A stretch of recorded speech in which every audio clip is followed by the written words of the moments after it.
Hello everyone, मैं क्षितिज सक्सेना स्वागत करता हूं आप सभी लोगों का एक बार फिर से आपके अपने यूट्यूब चैनल चलो मैथ्स करें पर। जैसे कि आप सब लोग जानते हैं कि 2024-25 सेशन के जितने भी बोर्ड्स के एग्जाम्स हैं 10th और 12th के, उसकी डेट शीट आ चुकी है और आई होप कि आप सब लोगों की प्रिपरेशन भी बहुत अच्छी चल रही होगी। सब बच्चों के स्कूल में प्री बोर्ड्स चल रहे हैं और आप लोगों को पता है कि जो मैथ्स का एग्जाम है हमारा 10th क्लास का, वो 10th मार्च को है। यस, मैथ्स का एग्जाम हमारे 10th मार्च को है। तो मैं कुछ ऐसे क्वेश्चंस आप सब लोगों के लिए लेकर आया हूं जो कि पिछले काफ़ी सारे पेपर्स के अंदर पूछे गए थे, जिनकी प्रैक्टिस करना हम सब लोगों के लिए बहुत ज़रूरी है। तो चलिए तो पहला क्वेश्चन जो आप लोगों के सामने है वो है how many terms of an AP AP given है 9 17 25 is required to get a sum of 636। तो सबसे पहले जो भी चीज़ें क्वेश्चन में हमको गिवन है वो हमको नोट डाउन करनी है। ए हमको फर्स्ट टर्म दे रखी है 9, डी जिसको हम बोलते हैं कॉमन डिफरेंस वो है 17 माइनस 9 इज 8, और एस एन हमको दे रखा है 636। अब एस एन का फॉर्मूला हम सब लोगों को पता है, वो होता है n upon two, two a plus n minus one into d. अच्छा, एक ये फॉर्मूला होता है एस एन का और एक और होता है, वो होता है S n is equal to n upon two a plus a n. अब इस क्वेश्चन में हम लोग सेकंड वाले फॉर्मूले को यूज़ नहीं कर सकते, क्यों? क्योंकि यहाँ पे हमको हमारे पास दो अननोन टर्म्स आ जाएंगी, n r n and a n. तो फर्स्ट फार्मूला यूज़ करेंगे। फर्स्ट फार्मूले में जितने भी हमको टर्म्स दे रखे हैं उसकी वैल्यू पुट करेंगे। एस एन हमको दे रखा है 636 इज इक्वल टू एन हमको नहीं पता, n upon two, two into a, 9 into two is 18 plus n minus one into d की वैल्यू हमको 8 दे रखी है।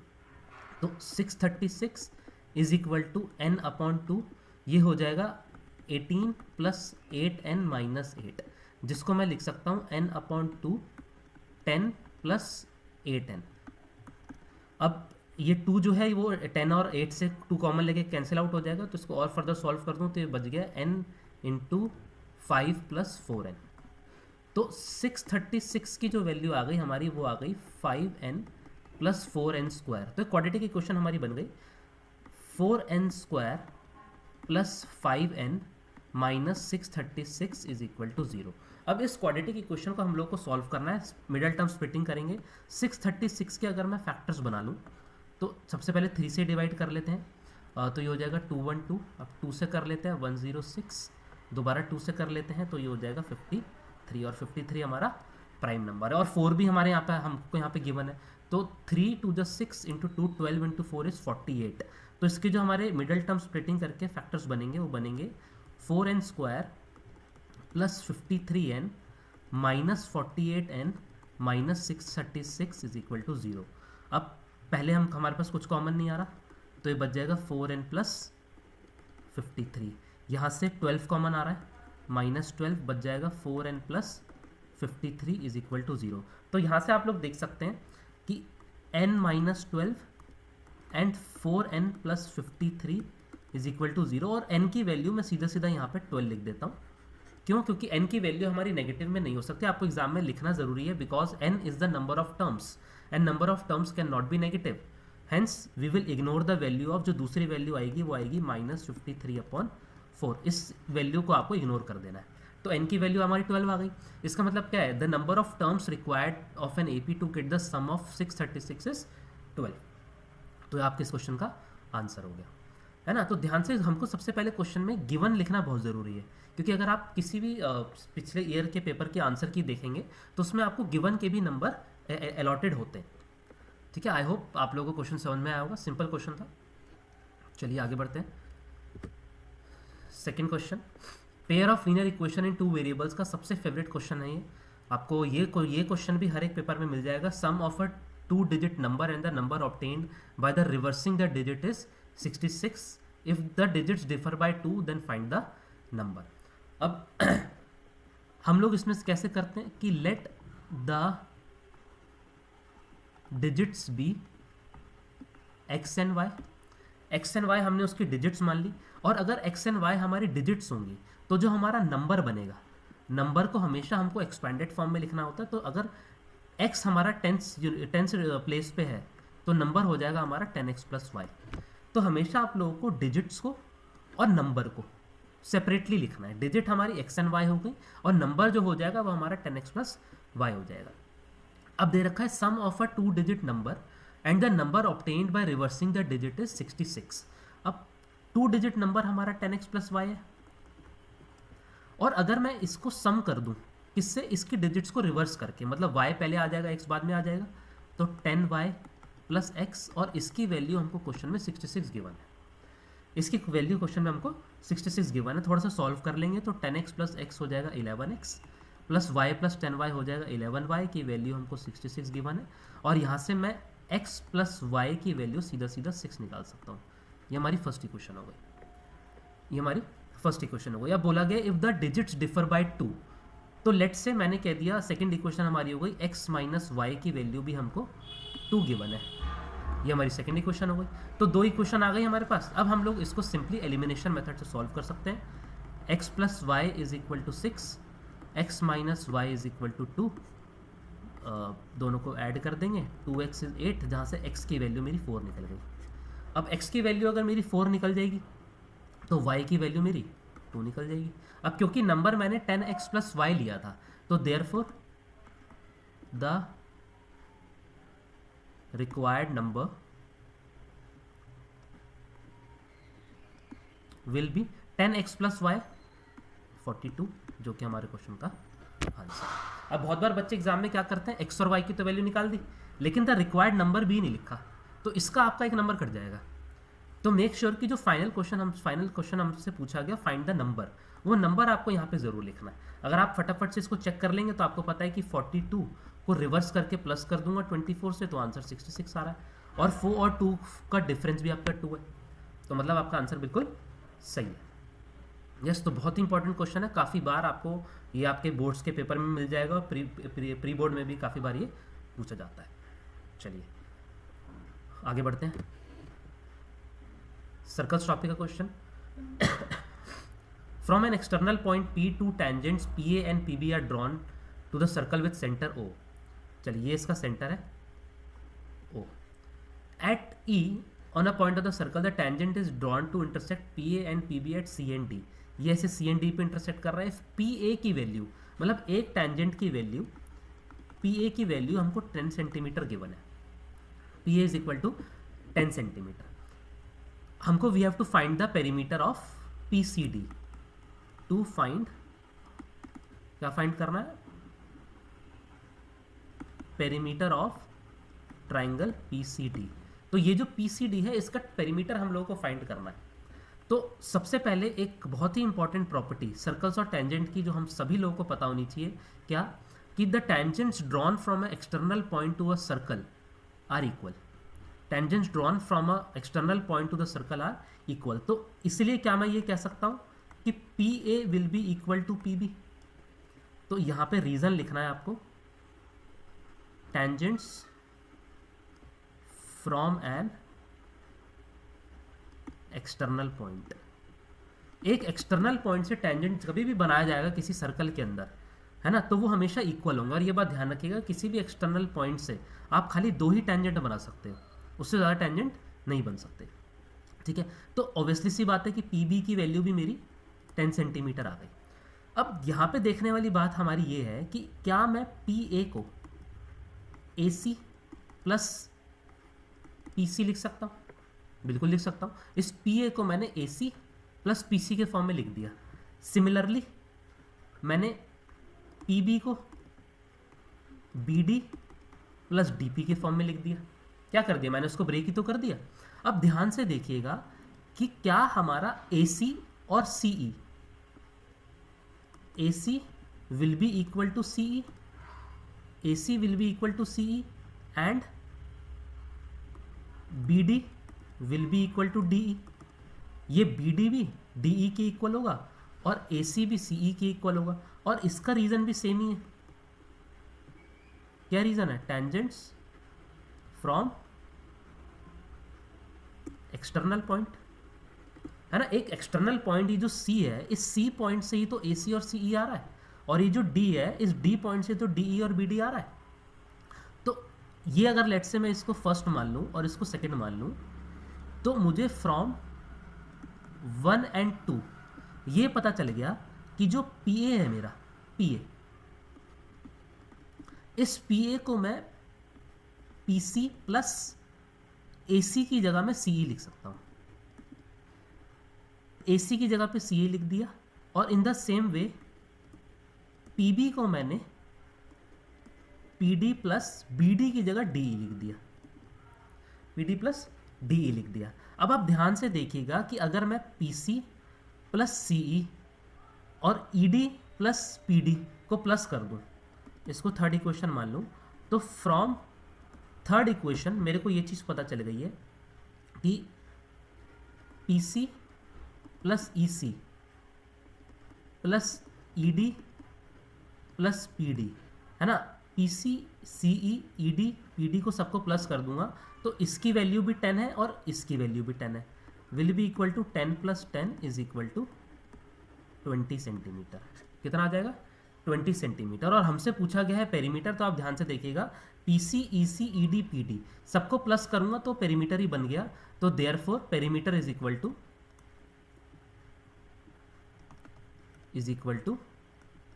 20 सेंटीमीटर, जो कि हमारे क्वेश्चन का आंसर होगा, है ना। तो इसमें एक जो प्रॉपर्टी हम लोगों की अप्लाई हो रही है यहाँ पे, वो प्रॉपर्टी ये अप्लाई हो रही है कि tangents drawn from an external point to the circle are always equal. तो दो टेंजेंट्स हमने लिए। सबसे पहले तो मैंने PA और PB को लिया, उसके बाद मैंने C पॉइंट से CA और CE को लिया, फिर D पॉइंट से DE और BD को लिया, है ना। फिर उस तरीके को यूज़ करके सबको ऐड करके मैंने इसका पेरीमीटर निकाल लिया। देखिए क्वेश्चन में हमको खाली PA की वैल्यू गिवन थी, बाकी सारे टेंजेंट्स की वैल्यू हम लोगों ने इस प्रॉपर्टी को यूज़ करके लगाई, tangents from an external point to the circle, है ना। Again a very important question.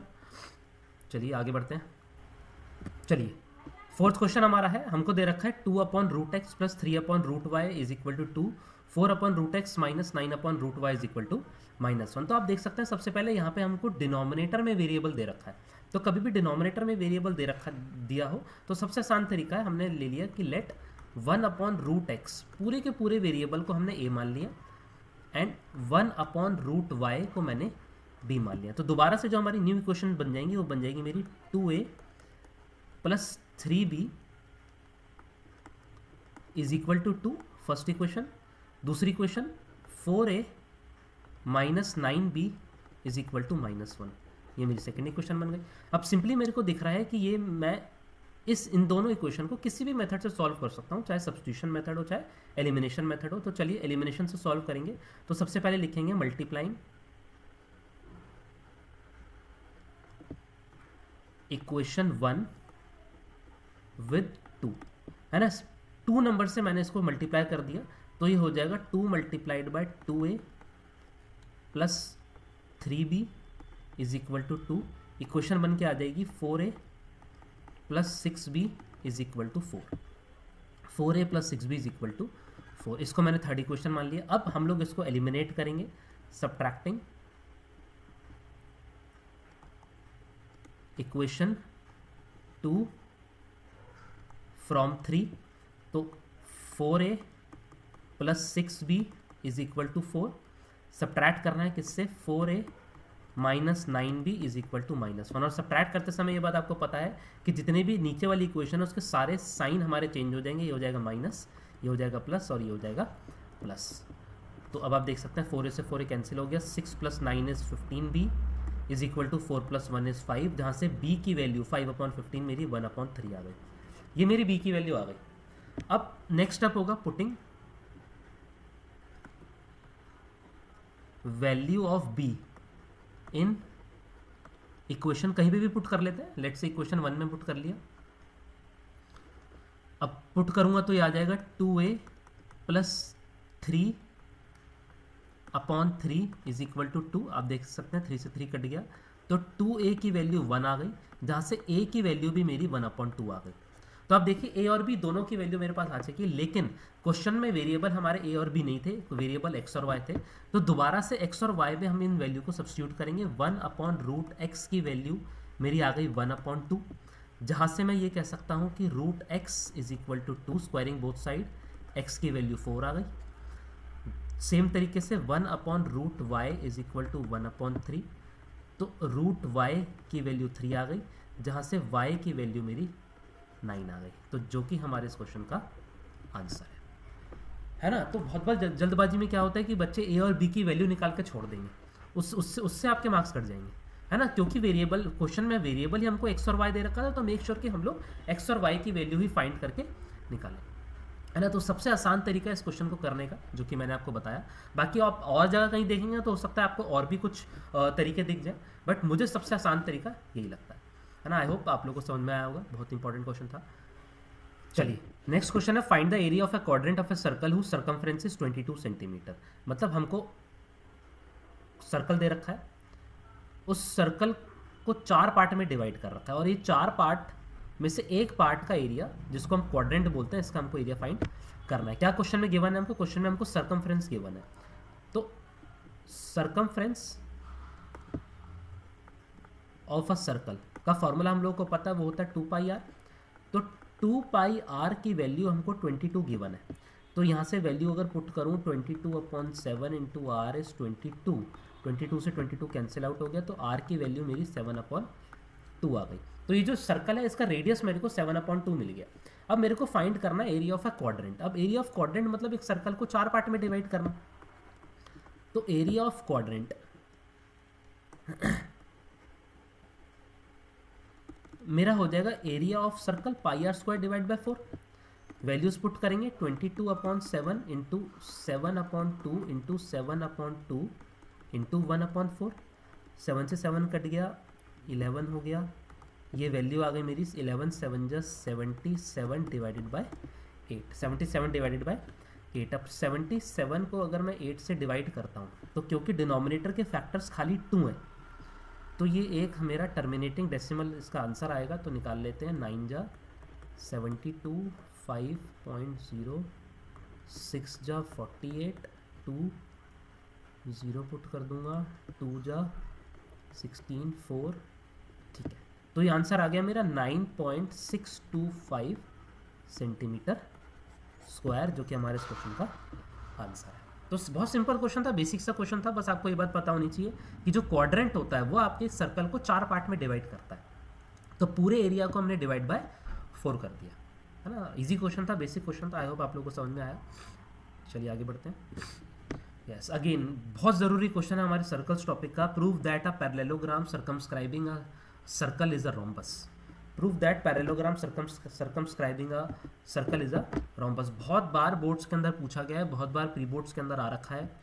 तो चलिए देखते हैं किस तरीके से हमको इस क्वेश्चन को करना है। तो सबसे पहला स्टेप आपका होगा, मैंने आप लोगों को पहले भी बताया है कि बोर्ड्स के अंदर figure given to proof construction अगर आप कोई कर रहे हैं तो उन सब क्वेश्चंस, उन सब स्टेटमेंट्स के भी नंबर आपको मिलते हैं। तो फिगर तो हमारे यहाँ पे बनी हुई है।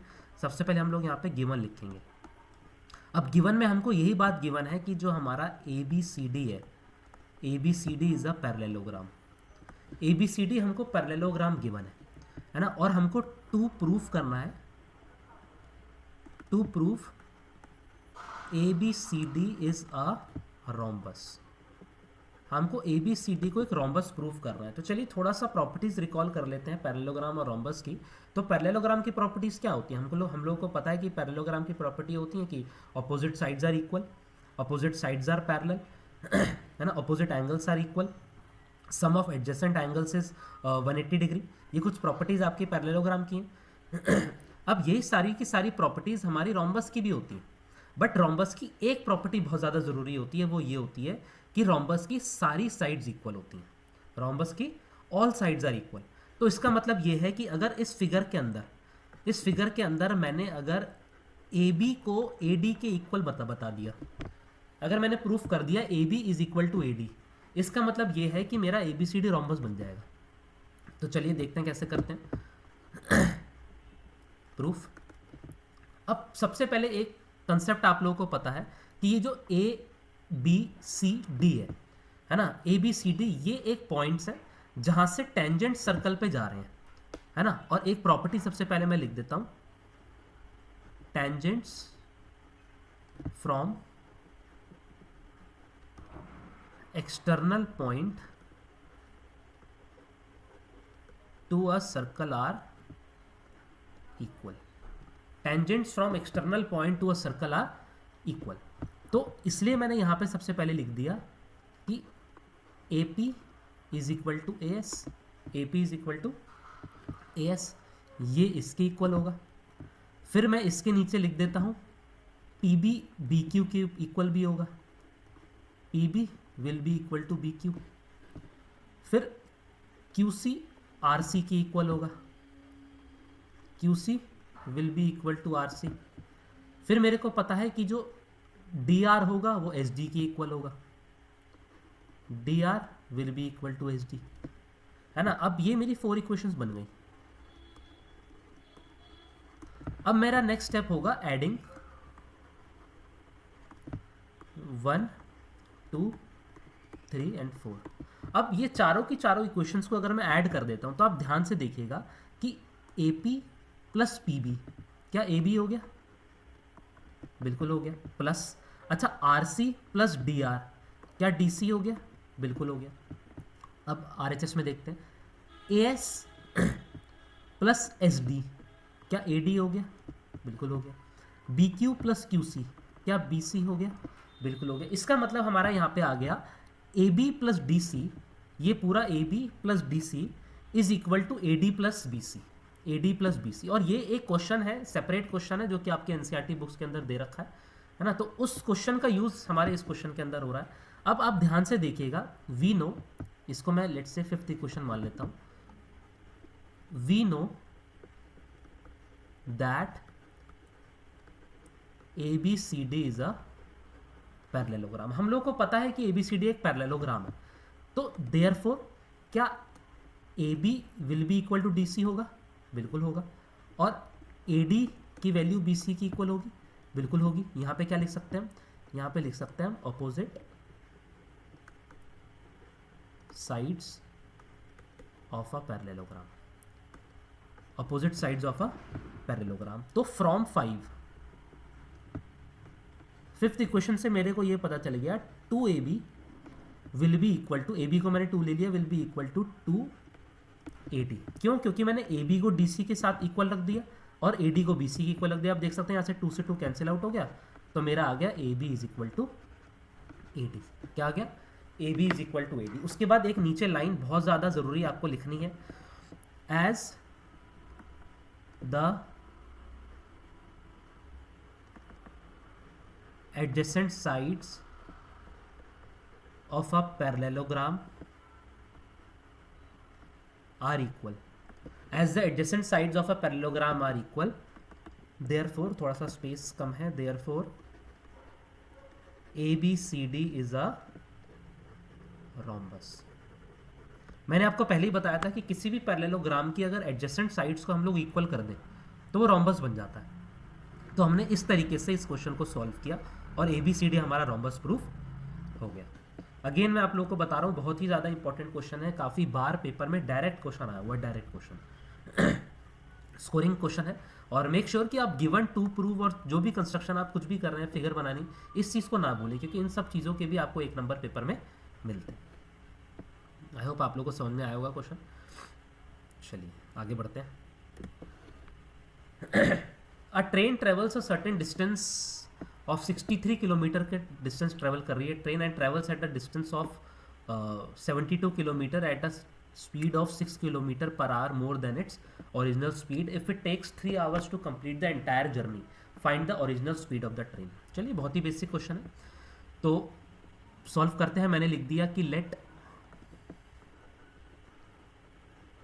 Original speed is equal to x kilometre per hour. Original speed मेरी x किलोमीटर पर आवर है। अब बहुत ही सिंपल सा स्पीड टाइम डिस्टेंस का फॉर्मूला हम सब लोगों को पता है कि वो होता है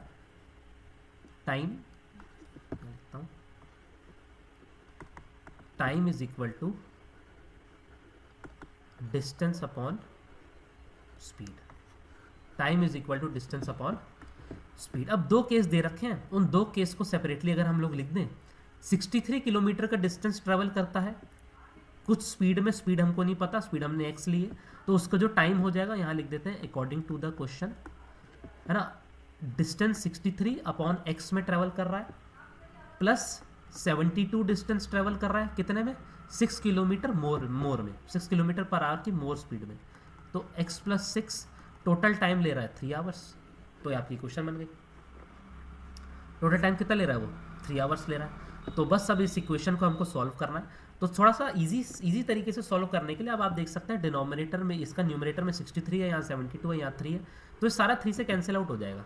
तो जो हमारी इक्वेशन बन जाएगी वो कोई इक्वेशन बन जाएगी मेरी 21/x plus 24/x+6 is equal to 1। चलिए अब पहले एलसीएम ले लेते हैं। यहाँ पे एलसीएम आ जाएगा 21 into x+6 plus 24x, cross multiply कर देंगे, ये हो जाएगा x² plus 6x, x² plus 6x। तो ये हो जाएगा मेरा 21x प्लस 21 इंटू 6 अगर मैं करूँगा तो आएगा 126 plus 24x is equal to x² plus 6x। सीधा सीधा हमको दिख रहा है कि हमारी क्वाड्रेटिक इक्वेशन बनने वाली है। 21 plus 24 is 45x plus 126 is equal to x² plus 6x। तो x² इसको यहाँ अगर ले आए तो ये हो जाएगा -39x minus 126 is equal to 0। तो सीधा सीधा हमारे पास यहाँ पे 126 के फैक्टर्स अगर मैं बनाऊँ तो हमको समझ में आ रहे हैं। फैक्टर बनेंगे इसके 2 इंटू 63 बचा, तो 63 मतलब 7 इंटू 3 इंटू 3 इंटू 3 इंटू 3, यही बनेगा। हाँ बिल्कुल यही बनेगा। ठीक है, अब इससे मेरे को फॉर्म करना है 39x। तो 39x कैसे बनेगा? ये बन सकता है मेरा 42 और 3, फैक्टर्स बन रहे हैं 42 एंड 3। तो चलिए ये हो जाएगा x² minus 42x plus 3x minus 126, x common, x minus 42 plus 3 common, x minus 42 equal to 0। तो x की एक वैल्यू मेरी आ गई 42 और एक वैल्यू मेरी आ गई -3, है ना। तो अब यहाँ पे बहुत ज़रूरी चीज़ देखने वाली हमारी ये है कि as x is the speed comma it can not be negative. क्या हमारी किसी भी ट्रेन की स्पीड नेगेटिव हो सकती है? नहीं, स्पीड नेगेटिव नहीं हो सकता, एक्सेलरेशन हमारा नेगेटिव हो सकता है। तो देयरफॉर हम लोग x की वैल्यू को इग्नोर कर देंगे। तो आंसर जो हमारा आ जाएगा, स्पीड निकल के आ जाएगा 42 किलोमीटर पर आवर, जो कि हमारे इस क्वेश्चन का आंसर है ना, जो कि हमारे इस क्वेश्चन का आंसर है। तो सिंपल सा क्वेश्चन था। Time is equal to distance upon speed दे रखा था, है ना। कुछ डिस्टेंस एक पर्टिकुलर स्पीड पे ट्रैवल करती है ट्रेन, फिर कुछ डिस्टेंस 6 किलोमीटर पर आवर से ज़्यादा की स्पीड में करती है, टोटल टाइम 3 आवर्स लेती है। तो इक्वेशन फॉर्म करके हमने इसका आंसर निकाल दिया। बहुत ही बेसिक सा क्वेश्चन था, सिंपल सा क्वेश्चन था, but yes examination point of view से काफ़ी ज़्यादा इंपॉर्टेंट है। चलिए आगे बढ़ते हैं। ओके चलिए, ट्रिग्नोमेट्री टॉपिक आ चुका है, जिससे काफ़ी सारे बच्चे थोड़ा सा घबराते हैं कि ट्रिग्नोमेट्री कैसे होगा, कहाँ से कैसे प्रूव करेंगे। तो देखिए सिंपल सा क्वेश्चन है, sine theta plus cos theta की वैल्यू हमको √3 दे रखे हैं। We have to prove that tan theta plus cot theta is equal to 1। अब बहुत बार ये होता है कि LHS को सॉल्व करके सीधा हम लोग RHS पे पहुंच सकते हैं, या RHS को सॉल्व करके LHS पे पहुंच सकते हैं, या ऐसा भी हो सकता है दोनों को थोड़ा थोड़ा सॉल्व करना पड़े। तो चलिए सबसे पहले अगर मैं LHS ले लूँ, मेरे को दे रखा है sine theta plus cos theta is equal to √3। Sine theta plus cos theta is equal to √3। तो सबसे पहला स्टेप होगा मेरा, that would be squaring both sides.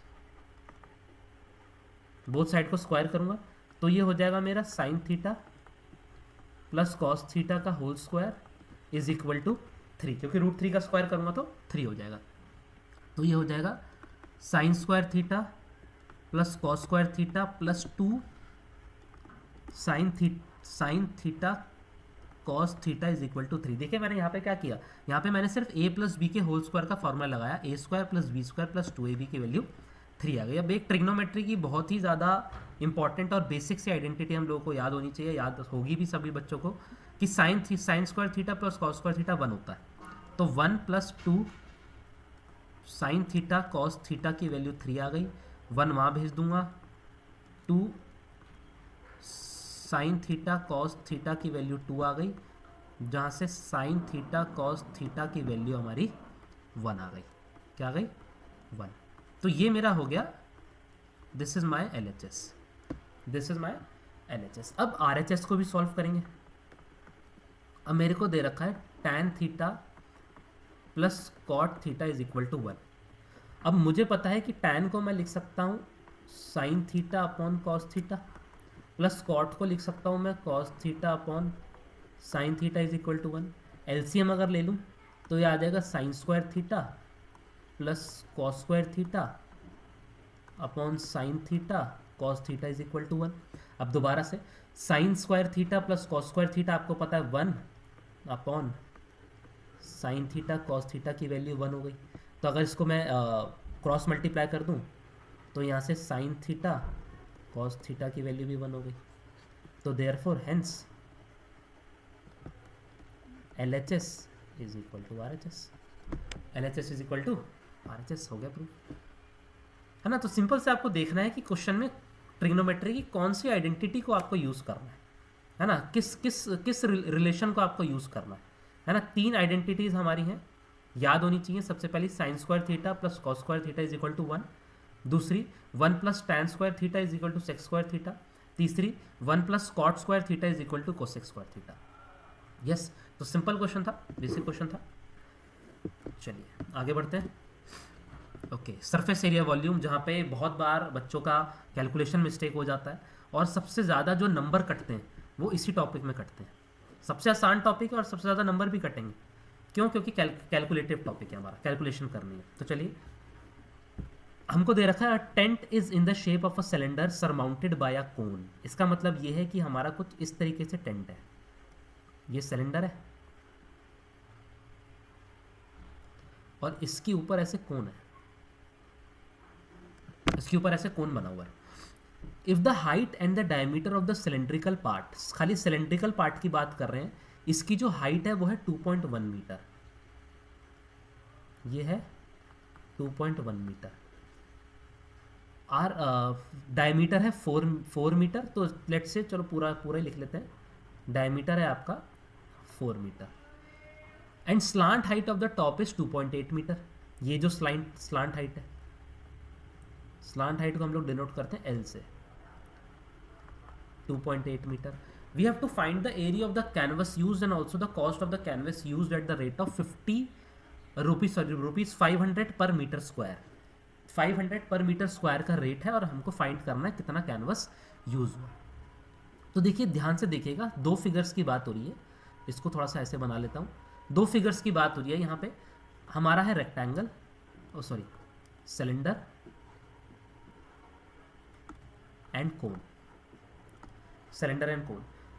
अच्छा, अगर मैं बात कर रहा हूं कि मेरे को area of the canvas used का यूज फाइंड करना है कि कितना कैनवस लगा उस टेंट को बनाने के लिए, तो इसका मतलब क्या है कि एरिया ऑफ कैनवस के लिए मेरे को क्या चाहिए होगा, मेरे को चाहिए होगा curved surface area of cone plus curved surface area of cylinder,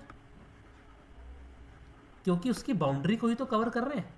ऐसा तो नहीं है कि उसके अंदर भी कुछ फिल कर रहा है। अगर अंदर की बात होती तो हमको वॉल्यूम निकालना पड़ता, लेकिन अभी बात हो रही है खाली कैनवस की, कितना कैनवस हमारा यूज हुआ है। तो सबसे पहले थोड़ा सा डायमेंशंस लिख लेते हैं, क्या क्या डायमेंशंस हमको दे रखा है। रेडियस हमको दे रखा है, रेडियस ऑफ कोन एंड, पूरा लिख लेते हैं, radius of cone and radius of cylinder. एक ही है, सेम ही है। तो ये हो जाएगा 4 डिवाइडेड बाई 2 इज 2 मीटर। हमको दे रखा है हाइट ऑफ सिलेंडर 2.1 मीटर और हमको दे रखा है slant height, we are given with slant height of cone. हमको दे रखा है कितना, 2.8 मीटर। कितना, 2.8 मीटर। अब क्या हमको कोन की हाइट निकालने की जरूरत है? नहीं, क्योंकि स्लांट हाइट का फार्मूला, कर्व्ड सरफेस एरिया का फार्मूला क्या होता है, पाई आर एल। तो एरिया का निकाल लेंगे हम, CSA of cone pi R L plus CSA of cylinder क्या होता है, 2 पाई आर एच, 2 पाई आर एच। तो सबसे पहले आप, बहुत बार बच्चे क्या गलती करते हैं कि यहाँ से ही सीधा आर और आर कॉमन ले लेंगे। हाँ, ले सकते हैं आर और कॉमन, बट बहुत बार क्वेश्चंस में क्या होता है कि चलिए यहाँ पे तो हमको गिवन है कि radius of cone is equal to the radius of cylinder, but बहुत बहुत बार क्वेश्चन के अंदर सेम नहीं होता, तो तब आप कॉमन लेंगे तो क्वेश्चन गलत हो जाएगा। तो पहले इसकी वैल्यू पुट कर लेते हैं। पाई आर की वैल्यू हमको दे रखी है 2, एल की वैल्यू दे रखी है हमको 2.8 प्लस 2 पाई, आर की वैल्यू दे रखी है हमको 2, एच की वैल्यू दे रखी है मेरे को 2.1। अब देख लेते हैं क्या क्या मेरे को यहाँ पे कॉमन दिख रहा है। कॉमन मेरे को दिख रहा है 2 पाई मैंने कॉमन ले लिया, तो यहाँ पे बचा मेरा 2.8 प्लस 2 इंटू 2.1 करूँगा तो आएगा 4.2, है ना, और 4.2 प्लस 2.8 आ जाएगा 7, तो ये हो जाएगा 2 इंटू 22/7 इंटू 7, 7 से 7 कट गया तो आ गया 44 मीटर स्क्वायर। 44 मीटर स्क्वायर का जो कैनवस है वो हमारा यहाँ पे यूज़ हो रहा है। अब हमसे पूछा गया फाइंड द कॉस्ट, तो रेट कितना दे रखा है, रेट ऑफ कैनवस हमको दे रखा है ₹500 पर मीटर स्क्वायर। तो टोटल कॉस्ट कितनी आ जाएगी, टोटल कॉस्ट मेरी आ जाएगी 44 इंटू 500, और 44 इंटू 5 आता है मेरा 220, आगे 2 जीरो लग जाएंगे, तो टोटल आंसर आ गया मेरा 22,000। जो टोटल कॉस्ट आएगी मेरी कैनवस यूज़ करने की, दैट वुड बी 22,000, जो कि हमारे इस क्वेश्चन का आंसर है। तो अगेन सिंपल क्वेश्चन था, बट येस नंबर जो होते हैं वो आपके फिगर के होंगे, डायग्राम आपको बनाना कंपलसरी है, डायग्राम नहीं बनाएंगे तो नंबर नहीं मिलेंगे, है ना, नंबर कट जाएंगे, है ना। और क्यों हम एक एक नंबर अपना खोते हैं डायग्राम के चक्कर में, क्योंकि जब हम बोर्ड्स की बात करते हैं तो हर एक number, even 0.5 number is also very useful. चलिए आई होप समझ में आया आप लोग। चलिए जो आज का लास्ट क्वेश्चन हमारा है वो है the median of the following table is 525, we have to find the value of x and y if the total frequency is 100। तो सबसे पहले हम लोग क्यूमुलेटिव फ्रीक्वेंसी निकालेंगे। क्यूमुलेटिव फ्रीक्वेंसी हो गई सबसे फर्स्ट की तो 2 ही होगी, फिर 2 + 5 इज 7, फिर ये हो जाएगी 7 + x, 7 + 12 is 19 + x, 19 + 17 is 36 + x, 36 + 50 is 56 + x, this would be 56 + x + y, 56 + 9 is 65 + x + y, 72 + x + y, और लास्ट हो जाएगा आपका 76 + x + y। और टोटल हमको 100 दे रखा है, इसका मतलब ये है कि 76 + x + y की वैल्यू हमारी 100 है, जहाँ से जो फर्स्ट इक्वेशन मेरी निकल गई वो निकल गई x + y की वैल्यू 24 आ गई, x + y = 24। चलिए अब मेरे को दे रखा है median of the following table is 525, और ये बात हम लोगों को पता है कि मीडियन निकालने के लिए हमको मीडियन क्लास चाहिए होती है, और मीडियन जो हमारा निकलता है वो हमेशा हमारा मीडियन क्लास में से ही होता है।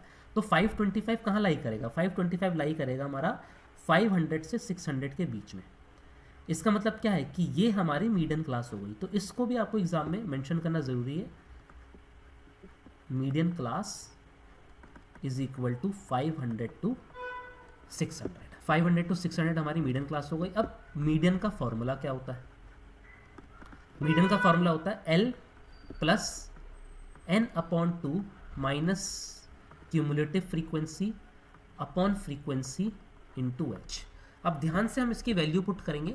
जो ये लोअर लिमिट होती है ये होती है मीडियन क्लास की, जो कि हो गया 500 प्लस n हमको क्वेश्चन में टोटल दे रखा है 100, 100 का हाफ कर दूंगा तो हो जाएगा 50, माइनस ध्यान से देखिएगा जो क्यूमुलेटिव फ्रीक्वेंसी होती है वो प्रीसीडिंग मीडियन क्लास की होती है, तो 56 + x तो मीडियन क्लास की क्यूमुलेटिव फ्रीक्वेंसी है, ये नहीं चाहिए, इससे पीछे वाली चाहिए, तो माइनस करेंगे तो -36 - x हो जाएगा।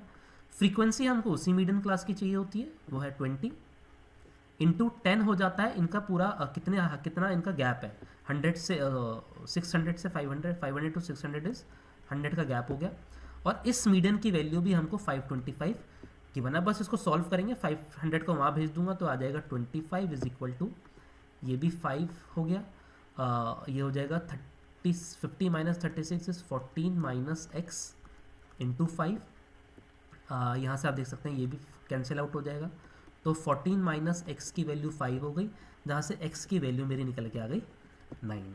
अब x की वैल्यू अगर मेरी 9 निकल के आ गई तो y की वैल्यू मेरी अगर मैं फर्स्ट में पुट कर दूँ तो y की वैल्यू निकल के आ जाएगी 24 - 9, y = 15, जो कि हमारे इस क्वेश्चन का आंसर है। क्वेश्चन में हमसे पूछा था x और y की वैल्यू हमारी 9 और 15 रिस्पेक्टिवली निकल के आ गई, है ना। अगेन वेरी इंपॉर्टेंट क्वेश्चन, बहुत बार पेपर में पूछा जाता है।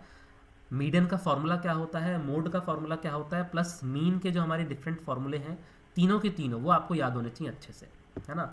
तो आई होप आप लोगों को ये सेशन अच्छा लगा होगा, क्वेश्चंस आपको अच्छे लगे होंगे, समझ में आए होंगे।